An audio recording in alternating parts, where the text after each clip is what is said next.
خبر شامل کرتے ہیں مانگا منڈی سے۔ رائل اسپیشل نیوز چینل کے اسپیشل رپورٹر ملک رضوان الہی کی رپورٹ کے مطابق جامع مدرسہ اہل حدیث لاہور کی تقریب بخاری تقسیم اسناد اور عظمت صحابہ اہل بیت کانفرنس منعقد کی گئی، جس میں کثیر تعداد میں علماء کرام کے خطابات فرمائے۔ کانفرنس کی صدارت شیخ الحدیث روپڑی خاندان کے چشم و چراغ حافظ عبدالغفار روپڑی نے فرمائی۔ کانفرنس کو کامیاب کرنے والوں اور اسٹیج کو اچھے طریقے سے سجانے اور آنے والے علماء کرام کا استقبال کرنے میں اہم کردار ادا کرنے والوں اور اسٹیج کی زینت کو دوبالا کرنے والے علماء کرام میں پروفیسر میاں عبد المجید، حافظ عبد الوہاب روپڑی، مولانا شکیل الرحمان ناصر، مولانا جابر حسین، مولانا امجد اقبال گمن، دیگر علماء کرام شامل ہیں۔ تقریب کے منظم و باوقار انعقاد جماعت اہل حدیث پنجاب کے امیر حافظ عبد الوحید شاہد روپڑی اور دیگر مدرسے کے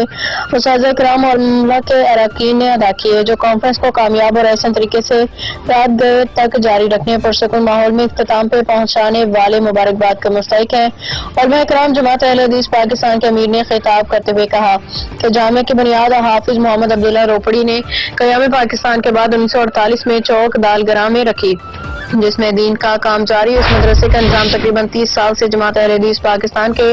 امیر شیخ الحدیث مولانا حافظ عبدالغفار روپڑی اور ان کے بھائیوں محمد اصغر حافظ عبدالوہاب روپڑی نے ذمہ داری سنبھال رکھی ہے اور دین اسلام کے کام کو جاری رکھا ہوا ہے۔ اس میں فن مناظرہ کی کلاس، شعبہ تحفظ القرآن کی کلاس، شعبہ علوم اسلامیہ دیگر شامل۔ آخر میں مدرسے سے دینی تعلیم حاصل کرنے والے فالح تحصیل بچوں میں انعامات تقسیم کیے اور دینی کتابوں کے سیٹ بھی طالب علموں کو پڑھنے کے لیے بطور تحفہ میں دیے۔ علماء کرام نے خطاب میں کہا کہ مدرسے دینی تعلیم حاصل کر کے ہزاروں بچے پورے پاکستان میں مختلف مساجد اور مدرسوں کی خطابت کر کے علم پھیلا رہے ہیں۔